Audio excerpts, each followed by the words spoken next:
जी ज़ारा बीबी। वो लोग आ गए हैं या अभी पहुंचेंगे? नहीं जी, अभी तक तो कोई भी नहीं आया। खड़े खड़े मेरी टांगे भी दुख गई हैं। नूरा, अगर तुमने कोई गलती की ना, तुम्हारी टांगे तोड़ दूंगी मैं जैसा कहूँ तुम्हें बिल्कुल वैसा ही करना है। तो मुझे ये बताओ, तुमने गार्ड को भेजा है पानी भरने के लिए? जी जी बीबी, गार्ड को तो मैंने भेज दिया, पर कोई गड़बड़ तो नहीं होगी ना जी? तुम्हें डर किस बात का लग रहा है? मैं तुम्हें बताऊंगी तो क्या क्या करना है। जी। ये घर मामू आ गया। हाँ जी। आज तक कभी इस तरह उसकी किसी दोस्त के घर गया नहीं, कुछ अजीब सा लग रहा है। मैं ये तो कह रहा हूँ मामू, अच्छा नहीं लग रहा, हम चलते हैं यहाँ से।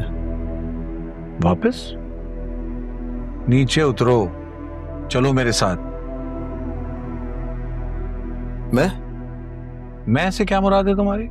इस गाड़ी में तुम्हारे और मेरे सिवा कोई और है? हम दोनों आए तो हम दोनों ही जाएंगे। चलो उतरो। लेकिन अगर हम सारा को ले आते तो वो मुनासिब होता। अगर उसको झूठ बोलना होता तो फिर वो सही एड्रेस नहीं बताती।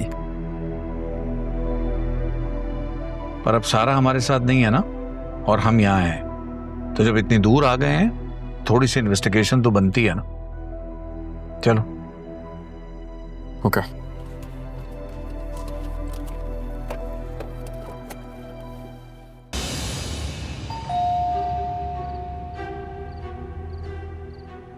लगता है वो आ गए हैं।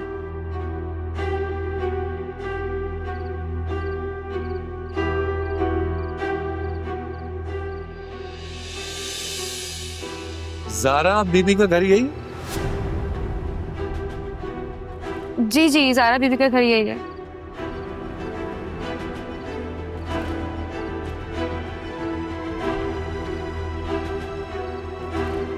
आप घर पे हैं ज़ारा बीबी?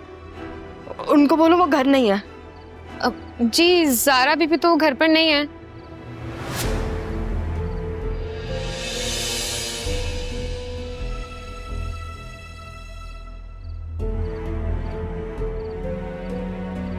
और उनके नाना अब्बू वो हैं?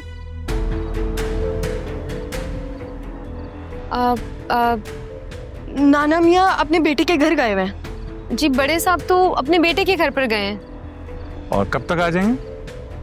जी, मुझे नहीं पता। मुझे नहीं मालूम।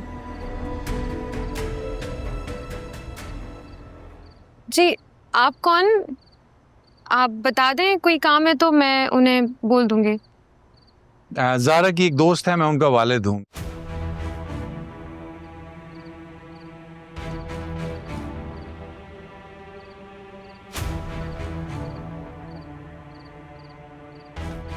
तो मैं यहाँ आया हुआ था तो मैंने सोचा कि उनके नाना अब्बू से मिलता जाऊं।